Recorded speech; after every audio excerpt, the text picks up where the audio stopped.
What if the thing you keep calling anxiety is actually the assignment?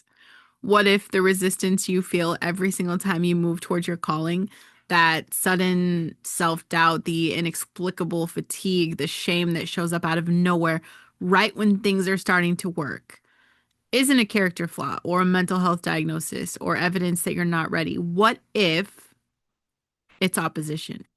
What if the reason the attack is most intense right before a breakthrough is because something knows a breakthrough is coming?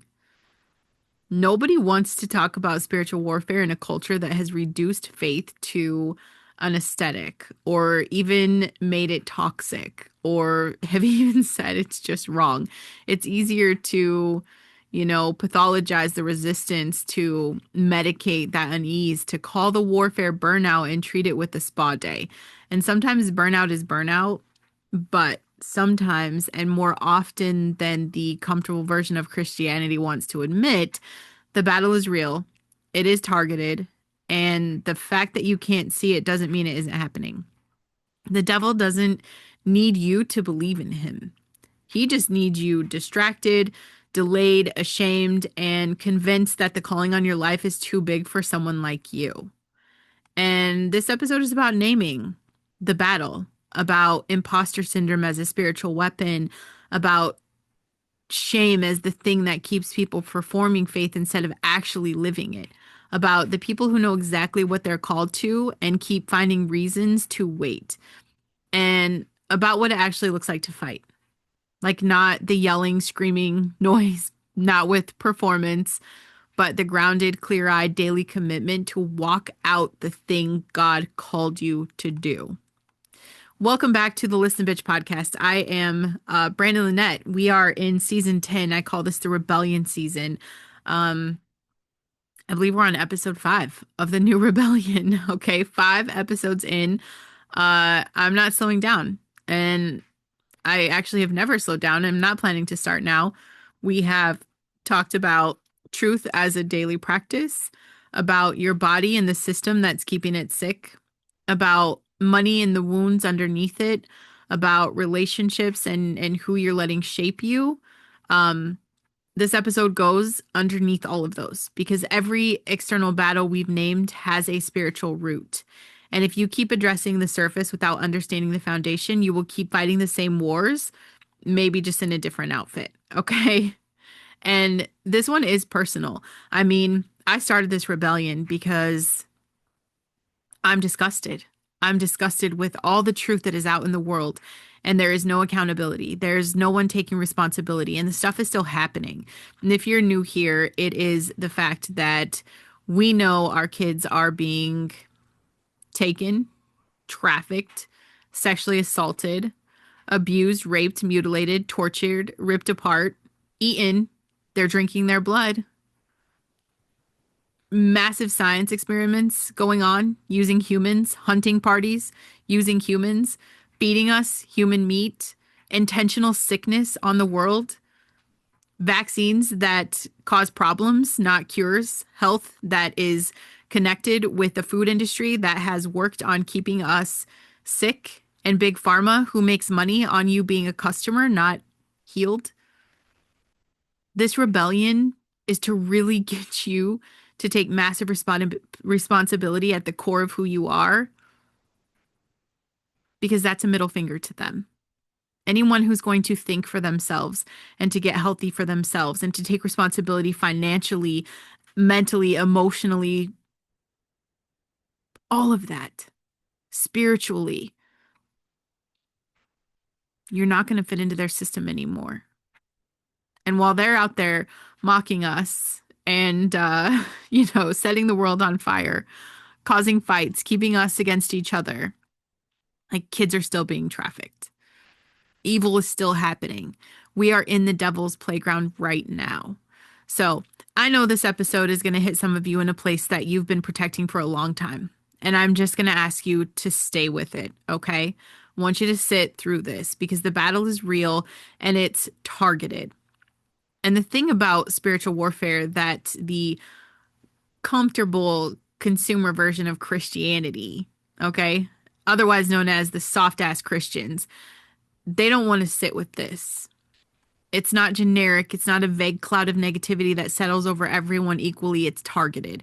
It knows your calling. It knows your assignment. The devil deploys specifically against the thing you are most uniquely positioned to do, because that is the thing with the most potential impact, and therefore the thing most worth neutralizing, which means the intensity of the resistance in your life is not random.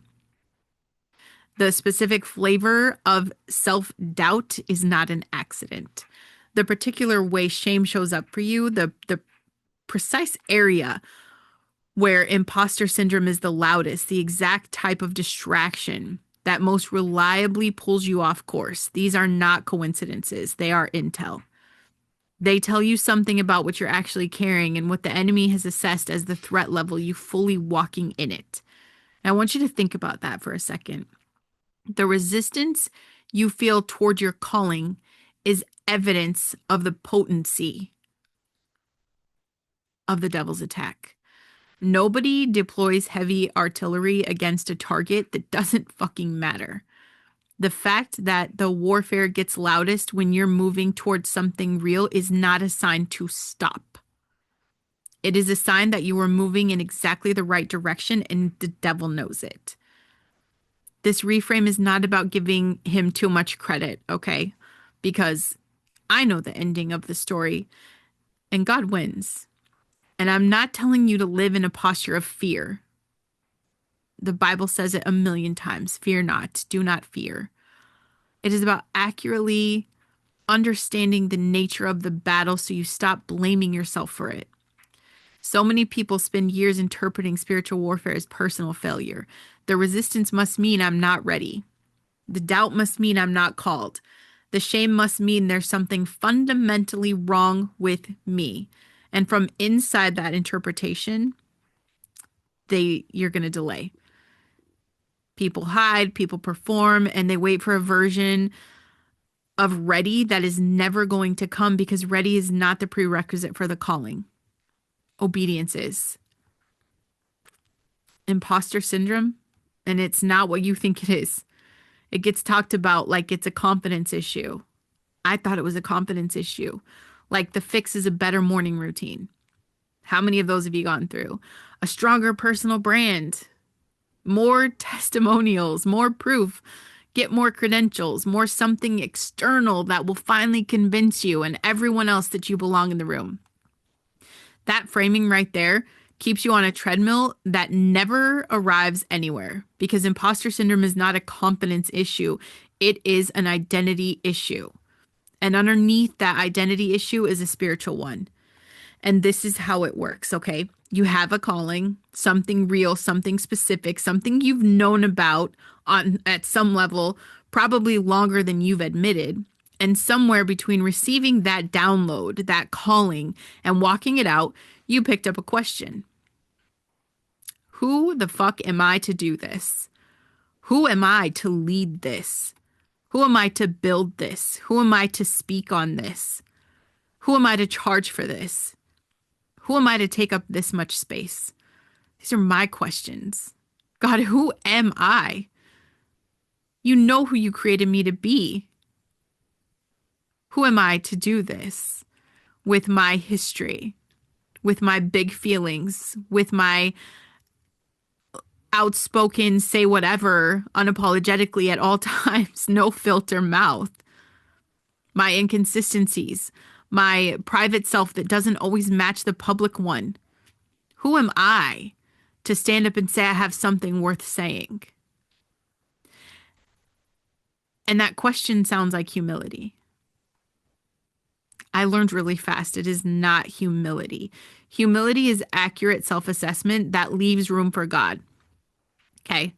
That question right there, those questions, every single one of those questions is accusation.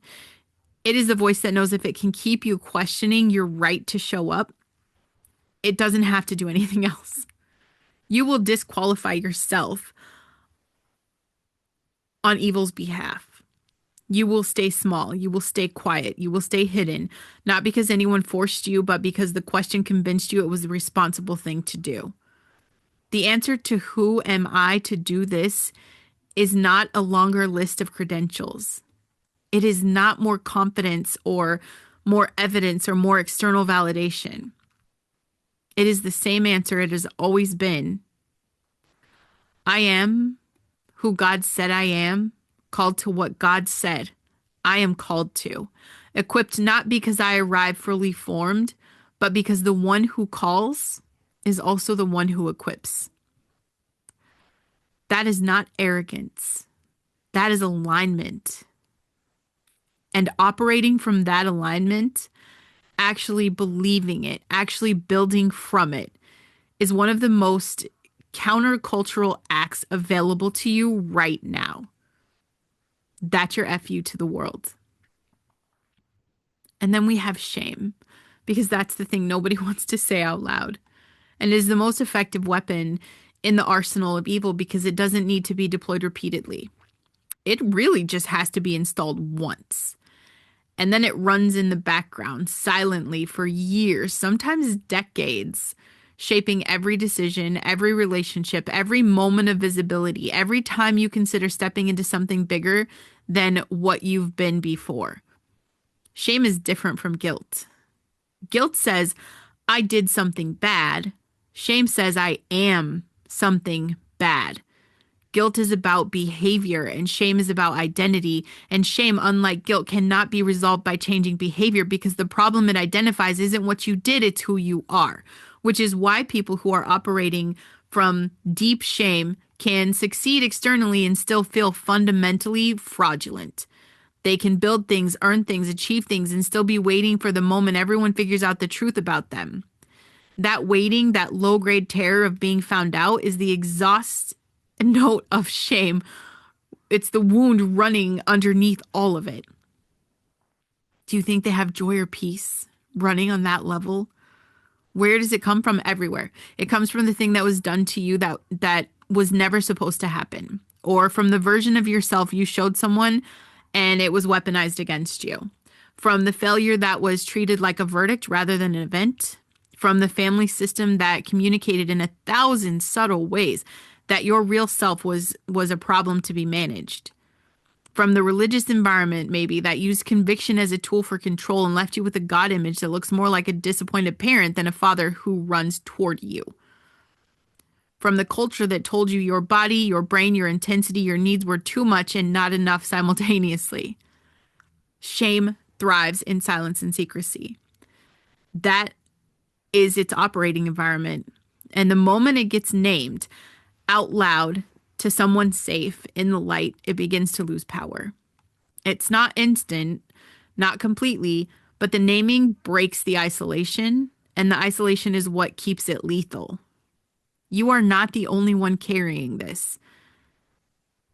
You're not uniquely broken. And the thing you're the most ashamed of is, in most cases, the exact thing that God wants to use.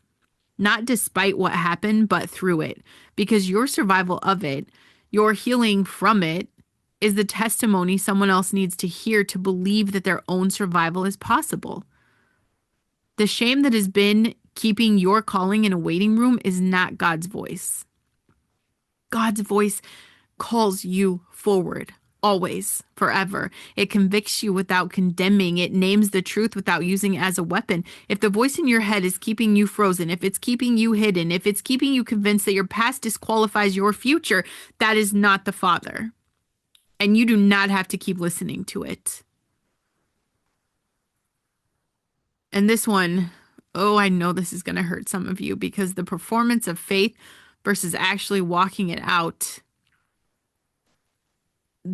uncomfortable is where growth is. I'm just going to say that because there's a version of faith that looks correct from the outside and it costs nothing on the inside. It shows up to church. It posts the scripture. It signs off on all the delusions of the world and everything that's wrong because it's loving everybody, right? It knows the vocabulary, prays the right prayers, uses the right language, checks the right boxes. Performing faith as a social identity rather than living it is a daily practice. And it is one of the most effective ways to remain completely unchanged while appearing completely devoted. The performance of faith is not always conscious. I get that. Sometimes it started genuine and then it drifts slowly into autopilot. Sometimes it develops as a defense mechanism. If I look faithful enough, nobody will look too closely at what's actually happening underneath. Sometimes it's what you learned faith looked like before you understood what it actually was. But at some point, the performance and the practice diverge, and the divergence is felt as a hollowness, going through the motion quality, a sense that you're speaking a language you understand intellectually but aren't actually living from. And the gap is the open door. Actually, walking out faith is not louder or more visible than performing it. In fact, it's often quieter most of the time. Is the private obedience when nobody is watching. It's the decision you make in the dark that nobody will ever give you credit for. It's saying yes to the thing God is asking when the thing is inconvenient or expensive or frightening or completely at odds with what makes sense on paper. It's the daily surrender of the need to control outcomes and the daily choice to move anyway. It's less about what you post and more about what you do at 6 a.m. when nobody's watching. And the resistance is loudest and the excuses are most readily available.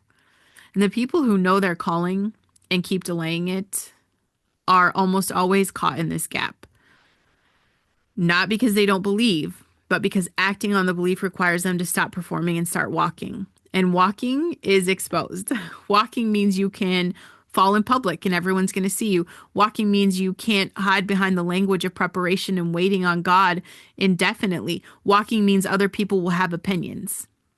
And the performance is much safer, so much more comfortable, so much less costly in the immediate term, even though in the long term it costs you everything.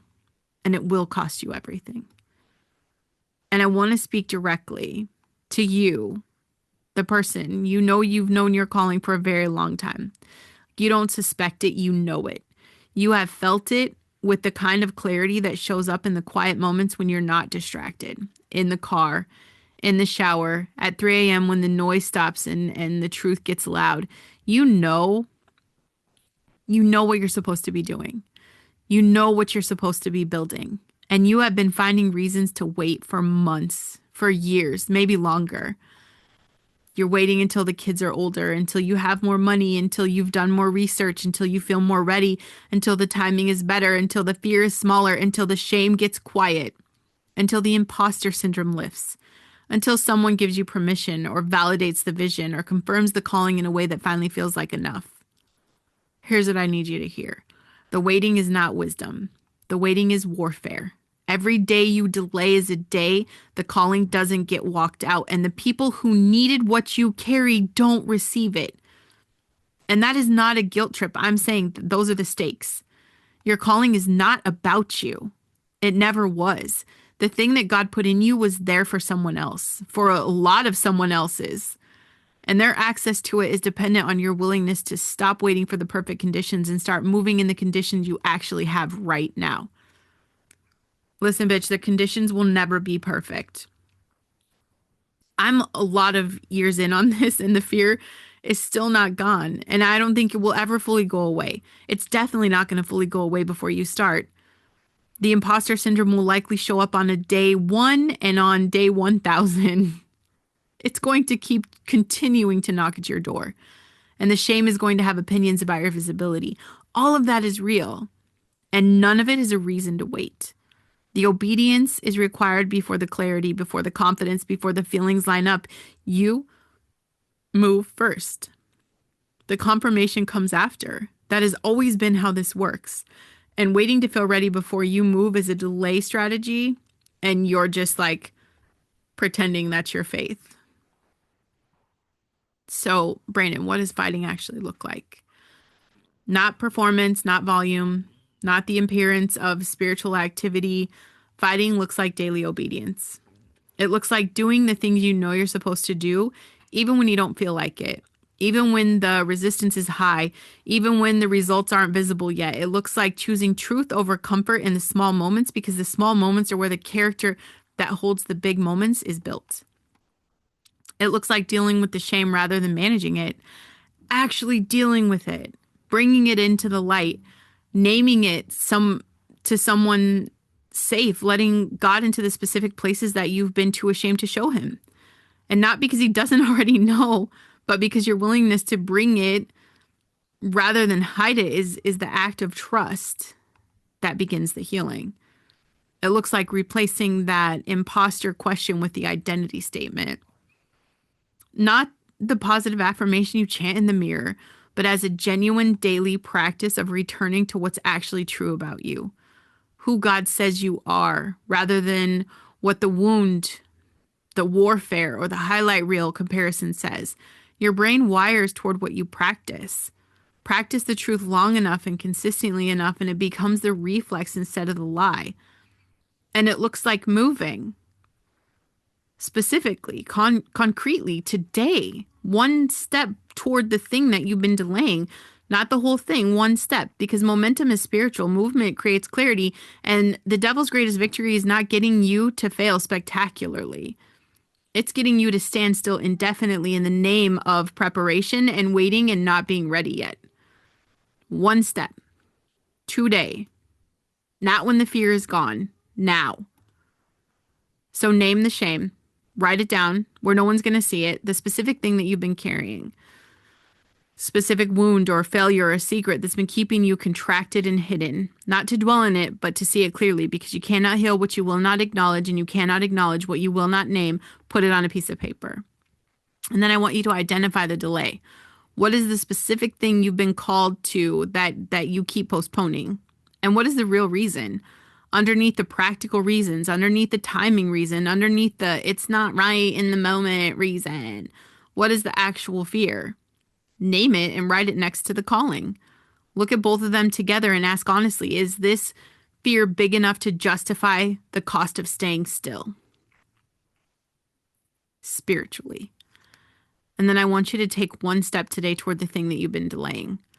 Not a planning step, not a research step, an actual step. A conversation you've been avoiding, a piece of content you've been sitting on, a price you've been afraid to set, a conversation with God where you actually say out loud, here I am, this is what I'm afraid of, and I'm moving and I'm doing it anyway. One step, and it's got to be irreversible, because your nervous system needs the evidence that you're actually going to do what you'll say you do, and so does your faith. The battle is real. You are not imagining the resistance, but you are also not fighting it alone, and the outcome of this war was settled long before you entered it. The question is not whether you win. The question is whether you're going to show up.